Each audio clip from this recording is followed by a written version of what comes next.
All right, so we're in section 4.3, part 2.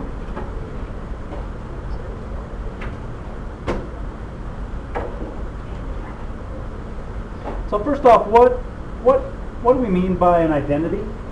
When we're in math, we're talking about an identity. This what we're talking about today is not going to be on the quiz tomorrow. All right, electronics. Let's put them away. Computers, close them down. Identity. So what do we mean by identity?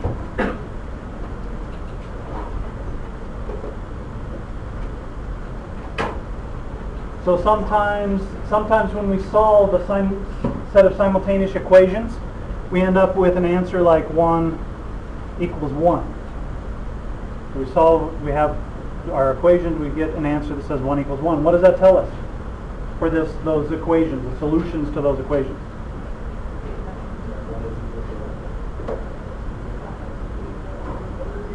So our solution is, so we're not saying x equals 1. We're saying 1, we end up with 1 equals 1. So how many solutions do we have? We have an infinite number of solutions. Because we're not saying x equals 1, we're saying 1 equals 1. Well, how often is 1 equal 1? Always. Oh, okay. 1 is always 1. So an identity is something that is always true.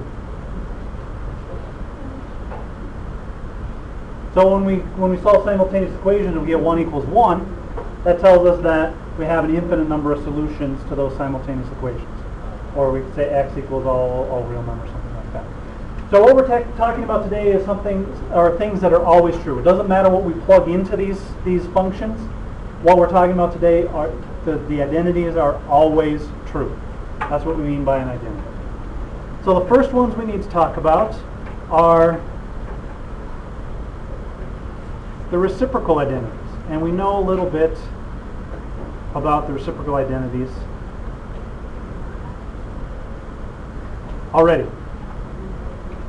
Reciprocal.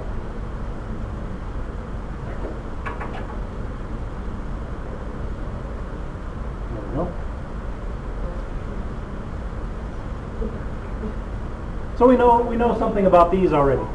So our reciprocal identity, sine theta, is 1 over cosecant theta. Cosine theta, 1 over secant theta. And tangent theta is 1 over cotangent theta.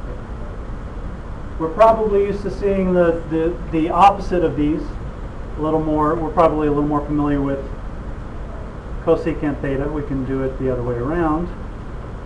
1 over sine theta. The secant of theta is 1 over cosine theta. And the cotangent of theta is 1 over tangent theta. So probably a little more familiar with that version.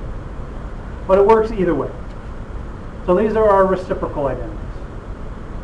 If I find the reciprocal of the sine of theta, I get the cosecant of theta, and vice versa, and et cetera, for all of our different functions. What we're going to do with these identities is use them to simplify things that we do with our trig functions. So sometimes when we're working with them, we get something that's really complicated, we can use some identities to simplify it. All right, our next ones are our quotient identities.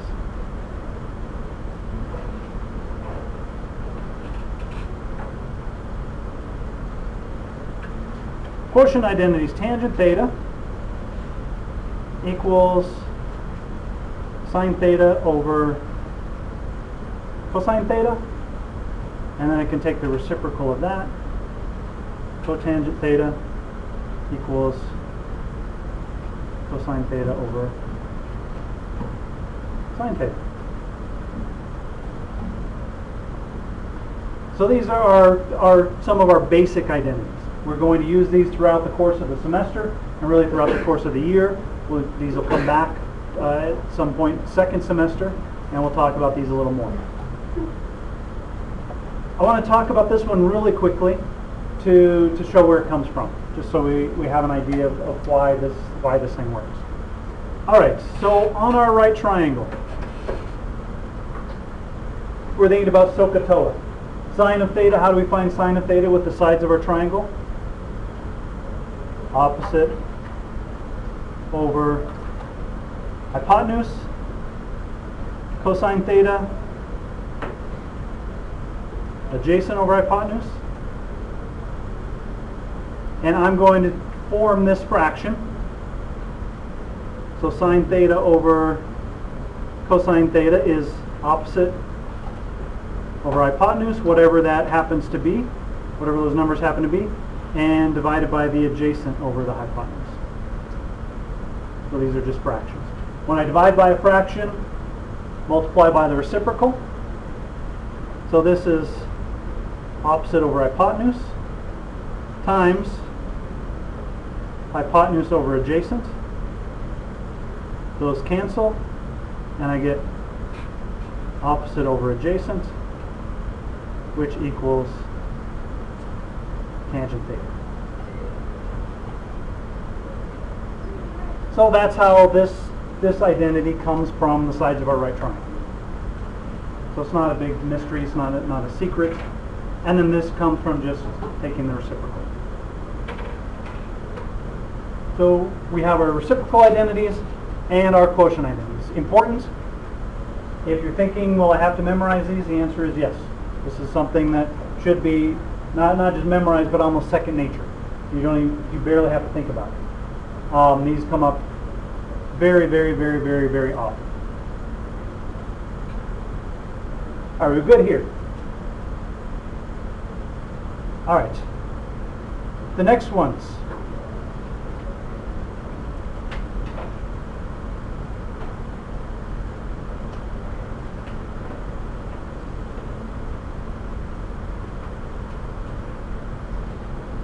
The Pythagorean identities.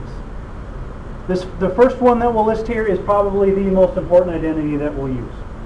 It's the most important identity in trigonometry. And I'll show you where the other ones come from. They all come from this first one. Sine squared theta plus cosine squared theta equals 1. That is always true. And just as a reminder, when I say sine squared theta, what we're doing is taking that entire function and squaring it. This is just our shorthand for this. Our other two Pythagorean identities. Tangent squared theta plus 1 equals secant squared theta. Cotangent squared theta plus 1 equals cosecant squared theta. Now the only one you really need to memorize is this first one. All the others come from this first one. And I'll show you how to get the others from this first one in just a second.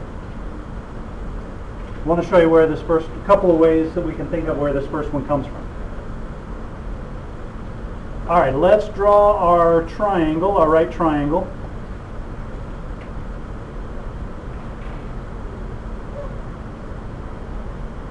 And we're going to use the Pythagorean theorem. These are the Pythagorean identities. They come from the Pythagorean theorem. So this is my adjacent side, opposite side, and my hypotenuse. So let's do the Pythagorean theorem on this triangle. The Pythagorean theorem says the opposite side squared plus the adjacent side squared equals the hypotenuse squared. That's what the Pythagorean theorem tells us. And now what I'm going to do is divide everything by hypotenuse squared.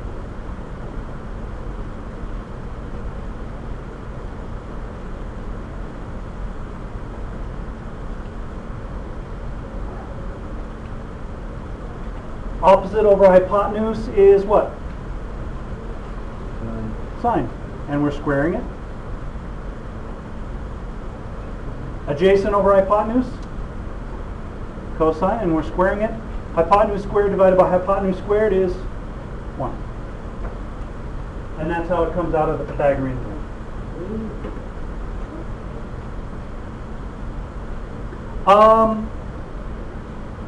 And let's look at the unit circle. So here's my unit circle. Just another way to think about it.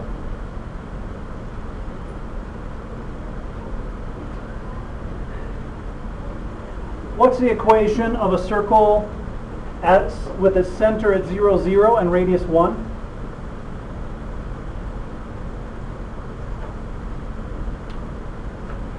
I'll get us started. X squared plus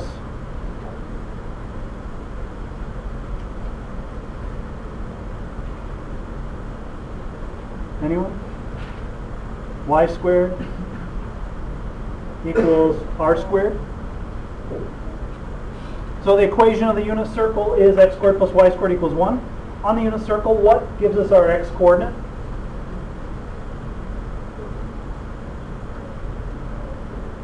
Cosine squared theta. Y sine gives us our y coordinate. Sine squared theta equals 1. This is also the equation of the unit circle. X squared plus y squared equals 1. Cosine squared plus sine squared theta equals 1. And the equation of a circle comes from the Pythagorean theorem, so they're all related.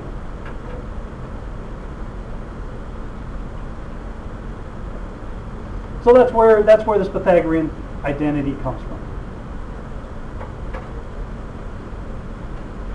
Questions there? All right. A couple of important things about this first Pythagorean identity, about all of these. I'll show you how these come from the first one in just a second. I just want to give you a couple of pointers with using this one. We can rearrange this equation in several different ways. So let's look at that.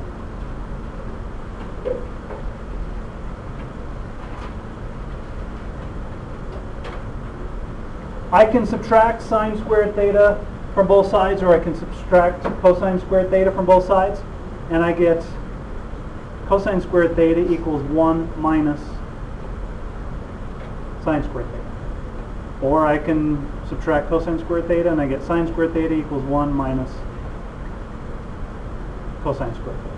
So I can rearrange those Pythagorean identities to get other pieces out of it.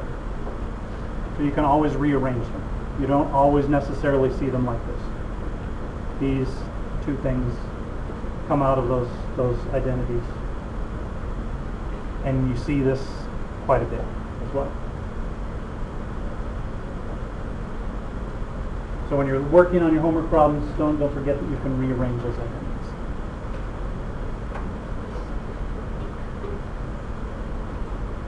All right, let's take a look at how we can get the other two Pythagorean identities from this first one.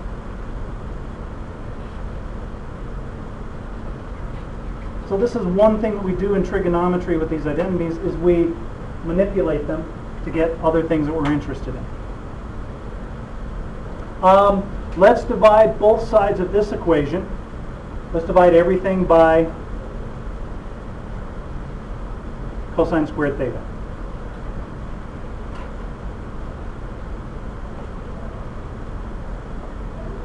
Well, sine theta over cosine theta is what?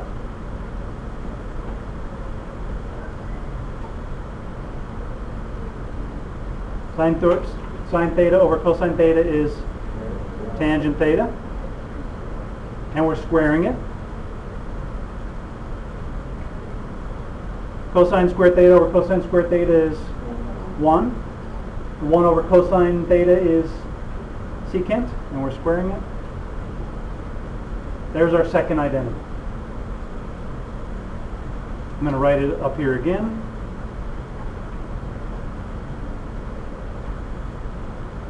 Now I'm going to divide both sides by sine squared theta.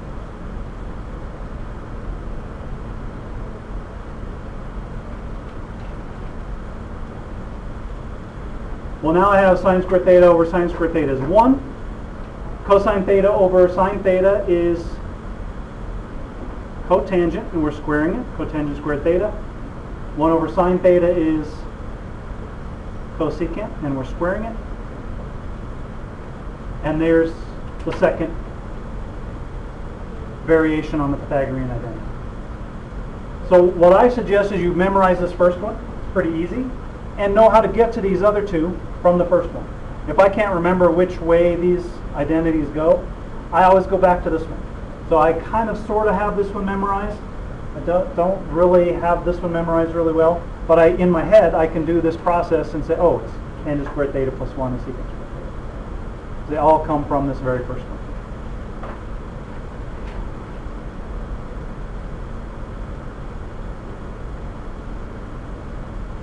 All right, questions then. So part of what we're doing in this section is we're messing with these identities a little bit. I'll show you a couple of examples. We'll work more with identities a little later in chapter 5. We'll do a lot more work with identities. So let me show you some examples of the kinds of homework problems that you're going to see. So let's say the problem says cosine theta equals 0.3. And we want to find exact values for all 6 trig functions.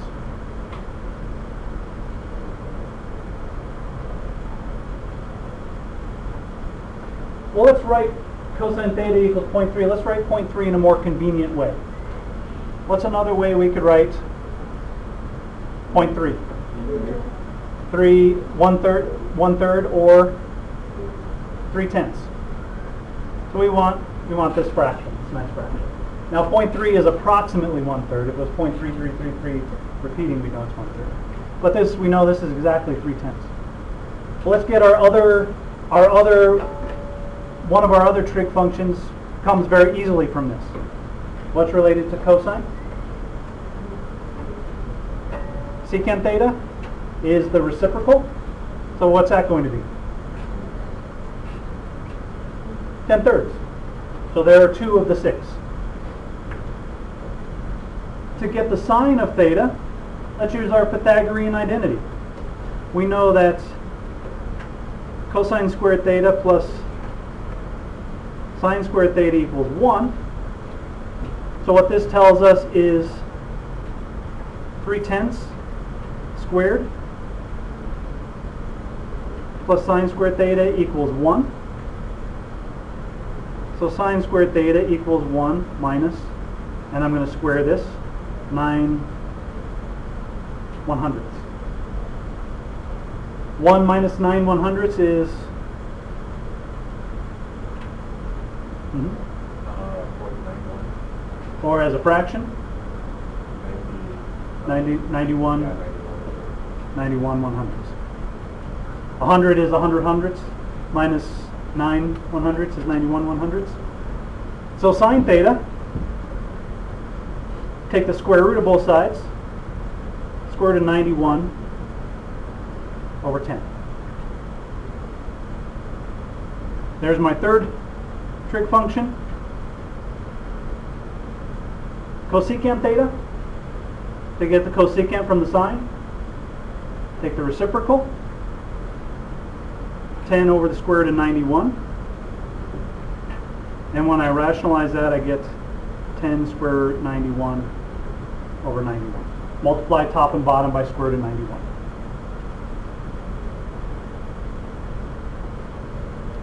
And we know that the tangent theta is sine theta over cosine theta. 91 over 10 divided by 10/3. Whoops, cosine 3/10.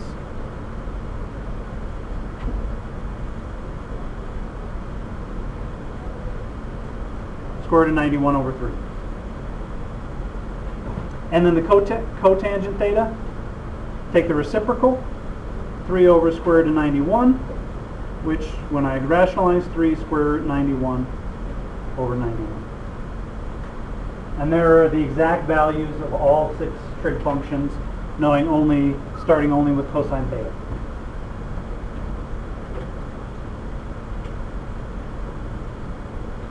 So we get a lot of information from that one little bit by knowing our identities.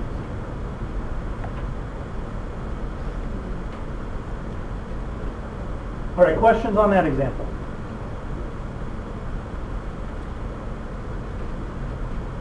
Okay. The other type of problem that you're going to see in the homework today is something like verify that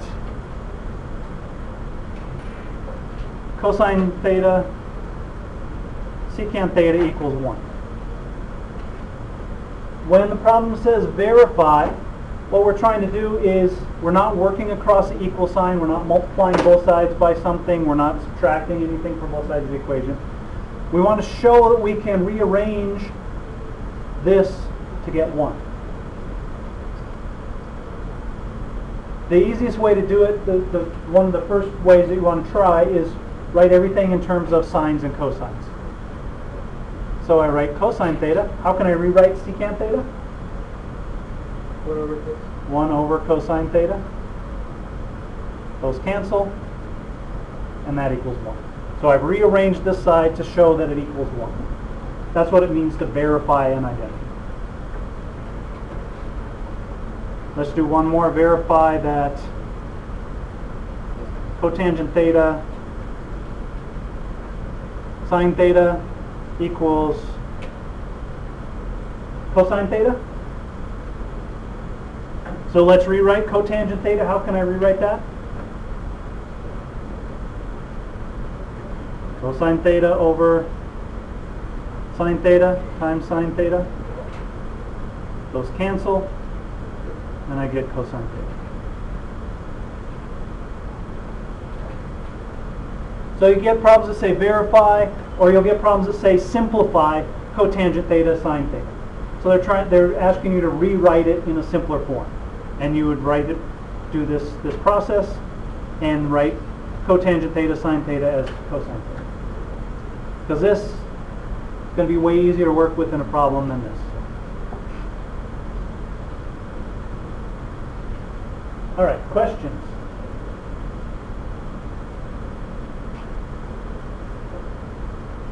Okay.